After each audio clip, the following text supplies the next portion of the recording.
There All you right. go, Ms. Jennifer. Thank you so much, Rita, and good morning, everyone. I'm going to call this meeting to order. It is September 19th at 9:06 a.m. Eastern Time, and welcome to the West End Opportunity Partnership Board Development Committee meeting. We have a quorum this morning. We have one member absent, Chris Romaine, who sent his regards last night. He had a conflict that he could not avoid for this morning's meeting. I want to begin by thanking Amy Cubbage for her hard work since our last meeting. Both the committee and the board meeting met to review this matter. And I also want to thank all of you who gave really important input at the last board meeting in terms of a more thorough process by which we could take to understand the abilities to extend what we had voted on in our last meeting to all of the institutional board members versus the 8 alone. So thank you for those on this committee and not on this committee, but who spoke up at the full board meeting and asked for some additional time to deliberate and get an opinion in writing. And we have done just that. But before we go there, I would love to have a motion to approve our last meeting minutes. Hopefully you've had an opportunity to review those, but if not, I can give you a moment to do so right now. It was included in the package that Rita sent out. And as soon as someone's ready to make a motion for approval, we can move forward with that. Jennifer, I'd like to make that motion with one clarification. Okay. The discussion under item 5, Okay. number 3, that I believe that was a reference to my recommendation for a community development finance institution, or a CDFI, which is a bit more specific than a community development bank.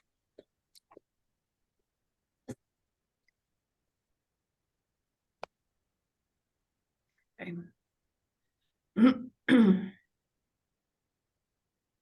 Gina, now that I'm looking at it, can you tell us again where we can find that particular notation? Item 5 under discussion. Yes. And then the third item, a recommendation was made to consider a community development bank. I would just like to clarify that it was a community development finance institution, or a CDFI. CDFI. Got it. Thank you. Rita, can you make that change for us? Yes, I will. Thank you. All right. Any other comments? Thank you, Gina, for that clarification.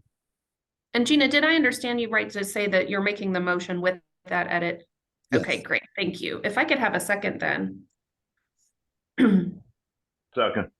Thank you. All in favor of passing the meeting minutes as amended by Gina Dunlap, please signify by saying aye. Aye. Aye. Any opposed? Okay, thank you. So Amy, if I could turn it over to you now to walk us through the memo that you so artfully put together, and thank you for translating something very complex into what lay people like me can understand. Those of us who aren't attorneys appreciate the translation that you provided in the memo. So if you don't mind to walk us through that, that would be terrific. Yeah. What I did after the board meeting and the request to see if we could apply the suggested board procedure for the appointees from the groups in 1F1, being the NAACP, One West, Urban League, down that list, if we could also apply that to the other 5 seats, which were the appointee by the governor, the mayor, Metro Council, U of L, and Simmons. So I went back to look at it, but the biggest thing was I touched base with a lot of the stakeholders in Frankfort who had been involved in the drafting. Since, as I said, if this ever went to a court, hopefully that's not where any of this would end up, but if this ever went to a court, the court would try to make sense of how the statute's laid out and give effect to all of the provisions. And if they see anything in conflict, they'll try to harmonize it. Based on my discussions with people at LRC who were involved in drafting is their view was they did see a major distinction between the appointees in 1A through E and the appointees under subpart F, as far as the discretion to reject a nominee. They saw the governor's discretion, the mayor's discretion to have their appointment be made by them and require no board approval as continuing. So I think in light of that, in light of the need to harmonize subsection 1 and subsection 4 with the board's self-perpetuation, the best interpretation is the board can set up its own policies, impose its own kinds of limits the way the governor could under subpart F, but it's not a great interpretation to apply those limits to the seats in 1A through E. Now, what the board decides to do with the F seats is the board's decision alone, but I do think the board has discretion to create its own policies around how those nominees would work. Thank you, Amy. Any discussion associated with that opinion that's now been memorialized in the memo?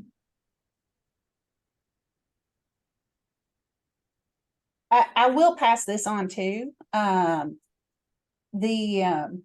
people I talked to in Frankfurt said, we don't see a problem with going to the groups in 1A through E and saying, hey, we'd love for you to submit a couple of names that you'd be comfortable with and getting the board feedback on those, but they were not comfortable with an actual bylaw demanding it or allowing the board to reject the nominees. They said just as a matter of politics or whatever, if we wanted to create those relationships and have those discussions and still ask them to do that, just like the other institutions, again, that could be a board discussion, but they were uncomfortable with a bylaw forcing it, if that makes sense. Absolutely.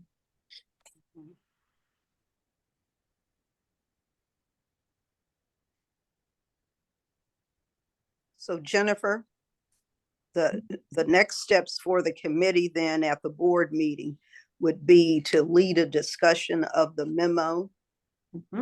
And let me ask you, Amy, since the memo itself is like an attorney work product and it's advice of counsel, would it make sense for us to have the discussion of the memo in closed session? I think you can. I wrote the memo such that if the board decided to make it a public document, I personally wouldn't be uncomfortable with it. Okay. But I think it is legal advice, so I think it's appropriate to keep it like that. But if the board wanted to, use it to publicly justify their decision, I would not be uncomfortable with it being made public. Okay. So I drafted it in that manner. So for purposes of the discussion at the board meeting, are you comfortable then with having an open session discussion about the memo? I am, if that's what the board wants. I wanted to make sure that it was drafted in such a way that if the board wanted it open, I wouldn't feel like I was being exposed as a lawyer or anything. Okay. I drafted it purposefully to not feel that way. Okay. So then we'll just have that discussion as part of Jennifer's regular committee report. Okay. Couple of questions about, I guess, how we prepare in anticipation of that board discussion. One, I was hoping that the memorandum as well as the proposed amendments to the bylaws, I wanted to confirm if that would be provided to the full board members in advance of the meeting in our meeting materials packet, to give everybody on the board a chance to consume and contemplate what's in those two documents.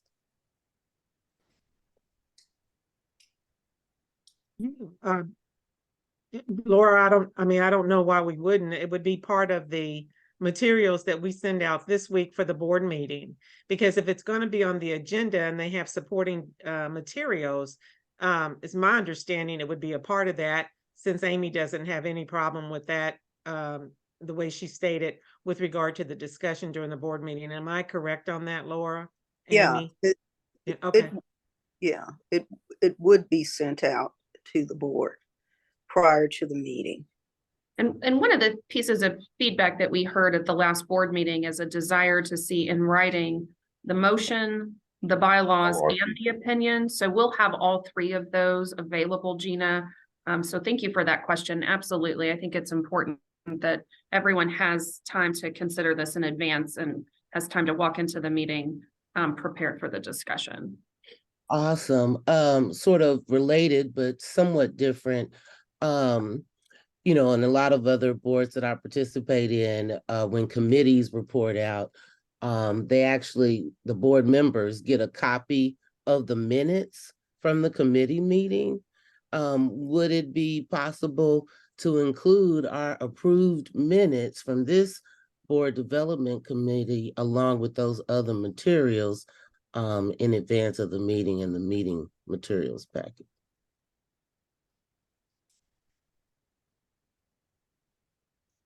Would there be any objection to that? You know, we might want to have a larger discussion of that, because what we've done so far is to have the committee meetings, the committee minutes presented and discussed at the committee meetings. And they have not been a part of the regular board agenda. It might be helpful just to have discussion with the board to see what they're comfortable with doing, because that's a change in our practice. I don't see that that's a problem, but what it's gonna mean is a little extra work for the committees to get the minutes together, to make sure the minutes are together and In advance? full. I And think Gina, do it's you mind me helpful. asking, pardon me, I'm just curious, do you mind explaining the why behind that request? I just love Yeah, to understand it better. so early on, Jennifer, I'm sure you'll recall that there was generally an open door policy for our board members to be able to attend all the committee meetings. And so, you know, life happens and a lot of members aren't able to participate fully in each and every meeting. And I guess, but for the recordings that are made available on our website, the only other sort of direct reference to understand and get a sense of what transpired in the meeting is to refer to the committee minutes. I think it's a helpful way to gauge the level of conversation and detail that's provided therein. And really, there's no other place for board members to get a copy of the individual committee minutes in written form and approved by the committee. So I think it would be a wonderful practice across the board to the extent that there are written and approved minutes from committee meetings, that those be provided directly to the full board for consumption. Madam Chair, may I speak? Yes, Oh, can you hear me? yes, go right Can you ahead. guys hear me? Yes, Okay, go right ahead, so Gina, I'm sitting here thinking, so two things. One, we have a link to, speaking of not committee meetings, but board meeting committee minutes. We have a link that any board member who wants to still access those minutes. So if the decision is made for the committees, we can do a link to committee meeting minutes as well for any board member who wants to, at their leisure, take a look at it. The other thing I will say to this committee is that up until this point, the last 2.5 years, I have been, with regard to the minutes, probably a little over the tilt with regard to Robert's rules. in terms of providing a higher level of detail. Going forward, as the board continues to grow and develop, I'm going to begin to focus in more strictly with Robert's rules in terms of the minutes, dealing with making sure we have a start and end time, make sure we have attendance noted, and we're going to just task actions taken. You know, I have added a little bit more narrative generally from the community perspective standpoint, just to make sure, you know, we were helping people along the way. So they're going to be very succinct, very direct going forward. So if we want to do a link and people at their leisure, if they want to see them, they'll have access to them. I'm just suggesting that that might be a way to handle it instead of distribution at every board meeting. Yeah, because the minutes are, the committee meeting minutes are available to board members, but they're available electronically. The issue is whether board members want to have that kind of, to up the paper transmittals just before board meetings by putting all the committee minutes in there, or whether they want to continue the current practice of accessing those minutes electronically. Yeah, I would not object to having electronic access, especially if it was hyperlinked into our board meeting agenda. I think that's essentially the same thing, or serves the same purpose. So I'm not suggesting that we print out more copies and generate more paper, but that, you know, board members have a readily available link to the electronic documents so that they can peruse them at their leisure. So, and this is what Rita's saying, they already have that. So I think we're trying to struggle to figure out what is the extra thing that you're asking for. Minutes committee. I apologize in advance. I'm not aware of where those are available to the board. Let me say, Gina, as I said in the early part of my comment, that's available right now on the board minutes. I am suggesting that we can do that on committee minutes as well. The other thing we want to keep in mind as this board continues to grow and develop, we will be hopefully looking into some structured board software like Board Effects or something like that, where they have board portals and all this information is in one place. Board members have access to it. In the meantime, we can do the link and advise the board if they want to see any minutes from any of the committee, here's the link, they can go and do that. It can be shared, as is the board meeting link to those agendas. Okay. I mean, to those minutes. There's a link for the board minutes, and that's been shared with all the board members. All right, we can do that right now for the committee minutes as well, until we get a system that is more comprehensive. Does that make sense, Gina? It does, and I apologize. I would love, I guess, to get a copy of the link that's available to us now. I am happy to resend that to you. Yeah, because I think the whole board has been shared on it. So I will send that, I will update that, and then I will, move forward to set up the committee minutes the same way, and then make sure that the board members are aware that they have access at this time. And if they so choose to go and look, they'll be able to have them there. Okay. Awesome. Okay.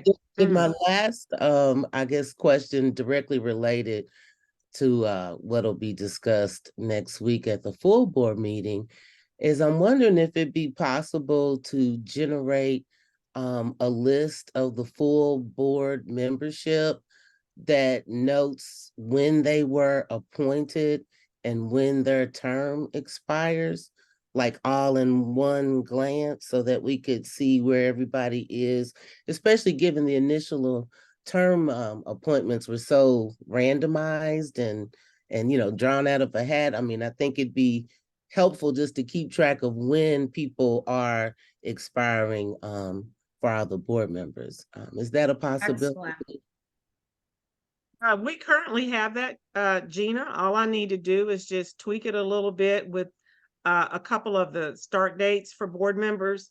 One of the reasons that that hasn't been distributed to the board is that I need to have some discussion with regard to the neighborhood representatives. Do we, in the question, and Laura, I think I mentioned this some time ago, but we need to drill down into it.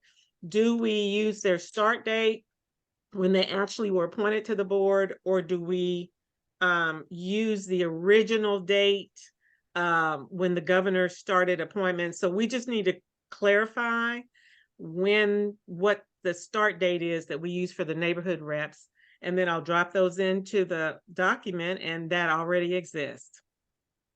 Okay, wonderful, wonderful. Terrific. Okay, so good discussion. Knowing that we'll release these materials in advance of the full board, and we'll be prepared to explain that the motion that we presented is coming back to the full board for discussion and a vote. Is there any other related comments or input before we move on a bit?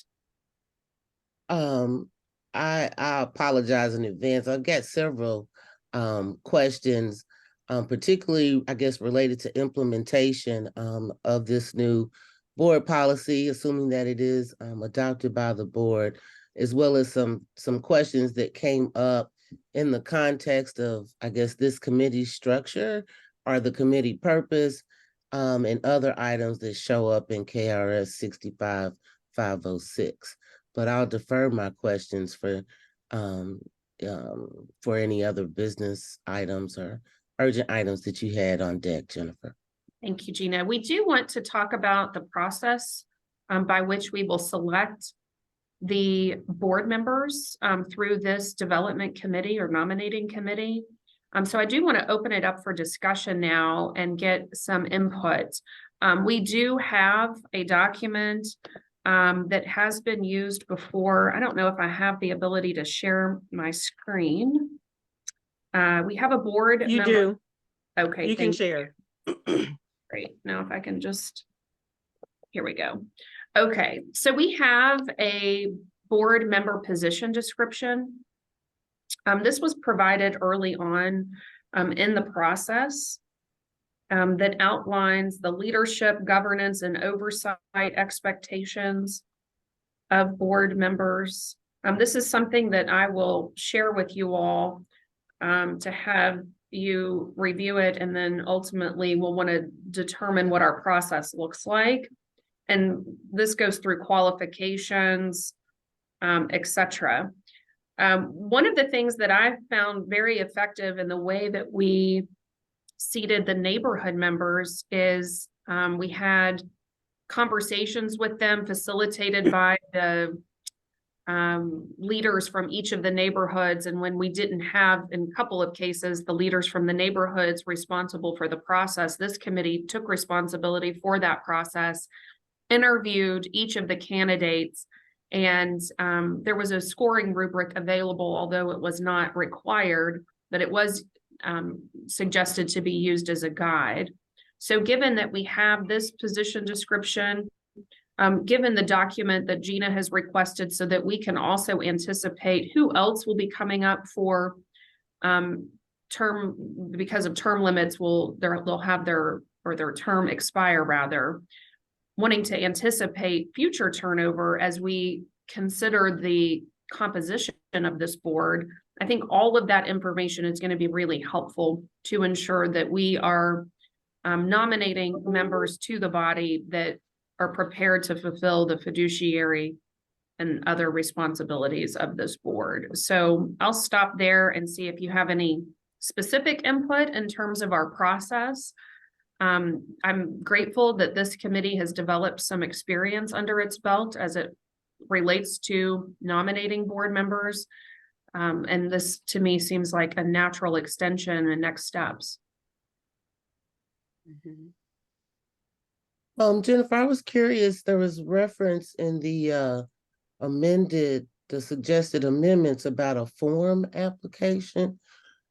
so what we just saw was a position description, but Yes, do we There- have a form application?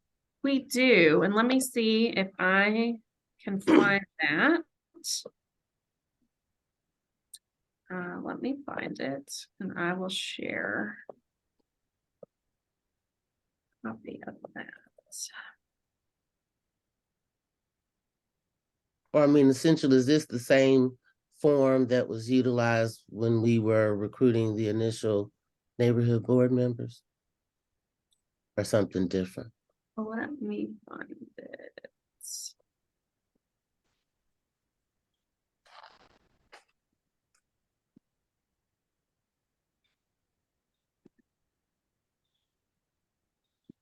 All right, let me share my screen again.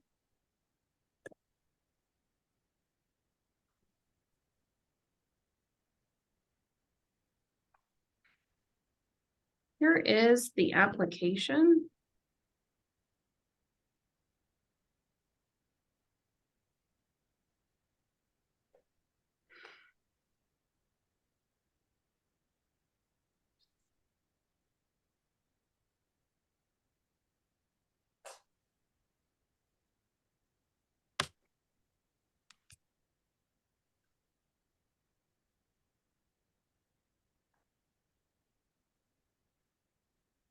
So this is a document that we could use along with that board position description as a guide for us. Again, we can make both of these documents available for everyone to review more thoroughly. But let me offer this, Jennifer, but the general idea of having candidates fill out the form and then have a basis, for us to have a basis for making a selection, and then perhaps an interview process is something that I think would be helpful. I don't regard it as a major departure from what any number of nonprofit organizations in town do. This is from small ones to the very large ones. There is a candidate interview and selection process and certain information that has to be provided. I think it would be helpful to us, and also it would be helpful to the organizations who are nominating candidates. That's right. Thank you, Laura. So in addition to the information that's gathered via the form application, do we have or will we have a set of criteria that are utilized to evaluate the candidates that submit their applications beyond the interview? We can do that, Gina, if we want to develop a rubric similar to what we used for the neighborhood members as a guide. Not something that would be scored per se, but really used to guide the thought process for each member of this committee to make a determination of who they wish to nominate. So yes, we certainly can do that. Awesome. So in terms of next steps, we'll put some of this process together and be prepared. We'll be prepared to share it at the full board meeting as well. And then since we're now headed towards the end of September, just thinking in terms of the timeline, assuming that we pass this in the full board next week, then we'll have a process for communicating to those institutions this new process by which we'll ask them to participate, and then set out a timeline of by when we would like to have their nominees, so that this committee can go ahead and get itself scheduled to begin the process of reviewing the applicants and scheduling those interviews. We have 2 of the institutional seats, if I'm not mistaken. Someone please do correct me if I am wrong, but in light of the opinion, while we do have 3 board members whose terms have expired, one of those is the Louisville Metro nominee, Dr. Dawn Wade, leaving the Republic Bank and the NAACP seats. for which this new process would be applied most immediately. So those will be the two seats that we will concentrate on as a committee, so that we can use this new process to guide us in hopes of having those nominees ready for presentation to the full board, certainly before the end of this calendar year, but as soon as possible, assuming that this moves through the full board next week. How does that sound in terms of just an overarching timeline of next steps?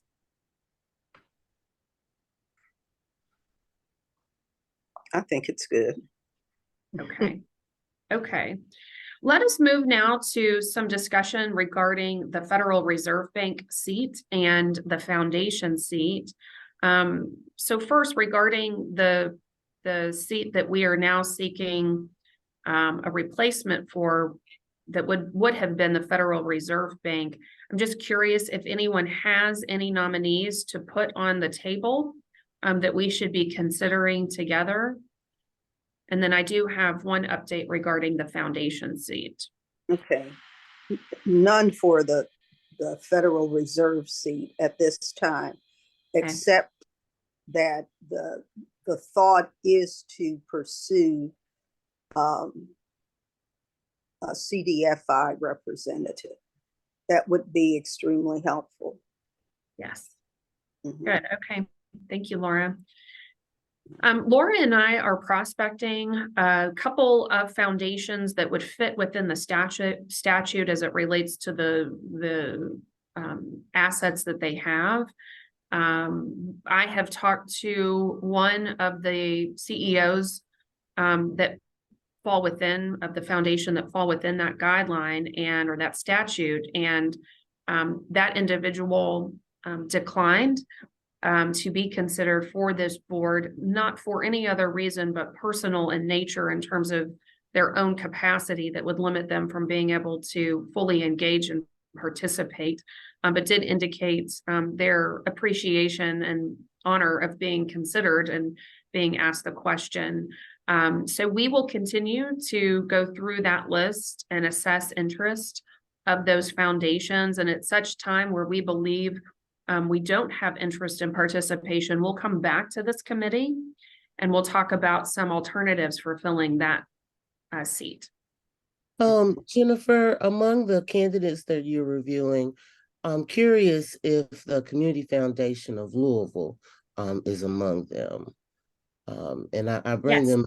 They are? Okay, awesome. Yes. Awesome. Yes. Thanks. They are on the list. Awesome. Thank you. Do you serve on that board too, Gina? I do not. Okay, I wasn't sure. Yeah. Okay, gotcha.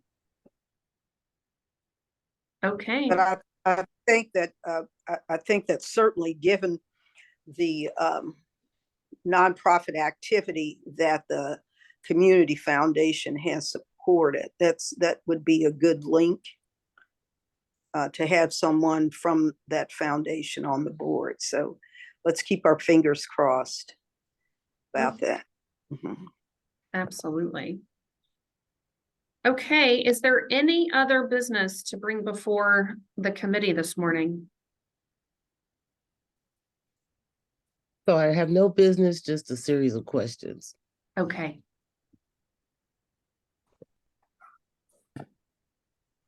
What are your questions, Gina? Do we plan to, for this committee or any of the other committees of the board, intend to create committee charters that lay out the duties and responsibilities, the scope of authority of each committee? Because even this committee has sort of evolved over the last 2 years. And I'm just wondering if that is contemplated, committee charters.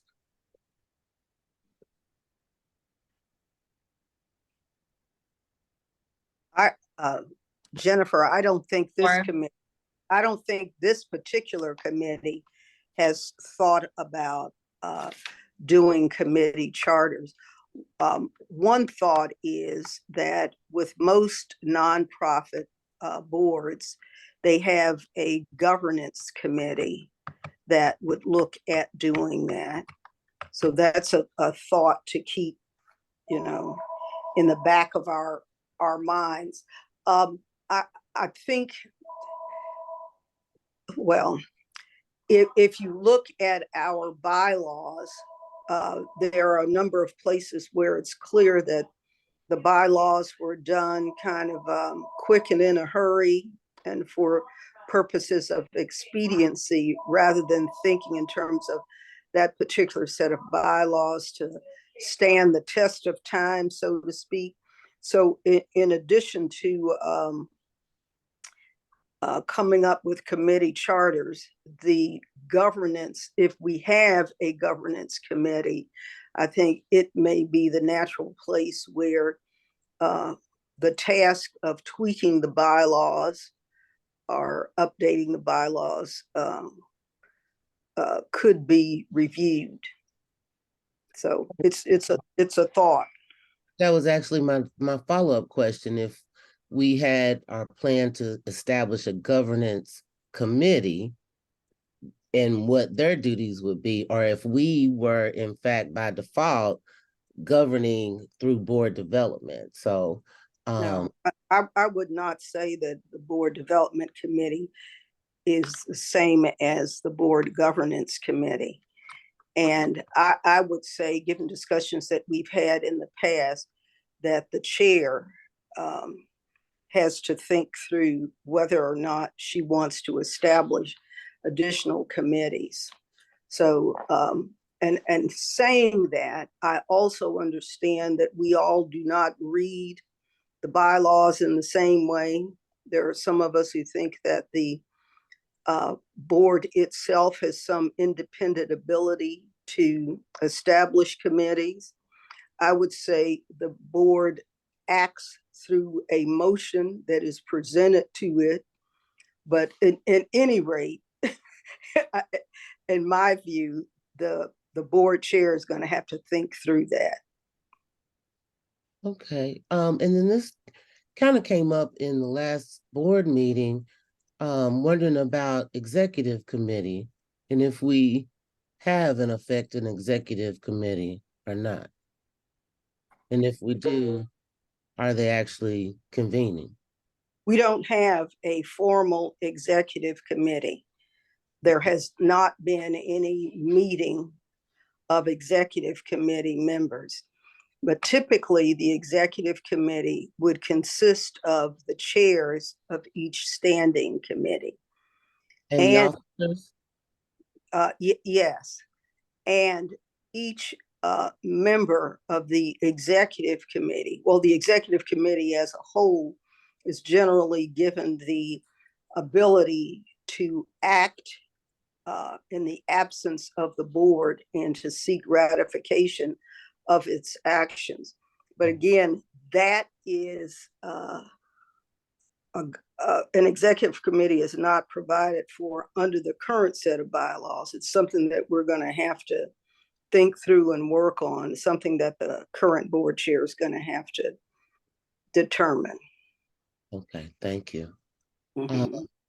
And then I guess the last question was regarding the West End Louisville Advisory Council that's laid out in KRS 65506. So I know a number of them were helpful in the early stages of recruiting neighborhood board members and seemed really interested in our activities, but I haven't seen or heard from any of them since we completed that process. So I also noted in the statute that when it talks about the board training, that the advisory council was also required to sit through the same training that the board was subject to. And we've had our training, but I know, noting that none of the advisory council members were there. So I was hoping to get some idea of the status of the advisory council, if we were ever able to get the governor's appointees to seat the full advisory council, or if there's been any communications with the advisory council. Okay, and that is a conundrum because, again, the authority to appoint the advisory council rests with the governor's office rather than with us. So we can't appoint an advisory council. We can only talk about the importance of completing those appointments when we talk to elected officials on the state level and when we talk to the governor's office. And we certainly have had those conversations with both Senator Neal and Senator Stiver's office. We've talked to them about the importance of finishing that out. So unfortunately, we cannot act on our own and name anybody. Now, occasionally, members of the advisory council who've already been appointed will come to meetings, which is a good thing. And I think as we go forward, the Community Engagement Committee is going to have a report about their recommendations for how we conduct the community engagement process at the upcoming board meeting. I think we can definitely involve the advisory council members who've already been appointed in that process, because the neighborhood rep can work with their advisory council person to do any number of things, including determining the best place in their neighborhood to have a meeting, get the word out, etc., things of that nature. But we're kind of stuck on the advisory council because we don't have the independent ability to just name a council. Got it. Thank you so much. Appreciate it. That's all my questions. Okay. And Laura, I would just add to that with regard to the members that have been appointed by the governor, they're on our distribution list. So we keep them informed about our meetings, board meetings, committee meetings, so that they can feel a part of what's going on, at least to keep up to date. Yeah, thank you for that, Rita. I had forgotten that. Yes, they receive, the announcements of meetings and things of that nature too. So they'll stay in the loop. Okay, is there anything else before we adjourn this morning?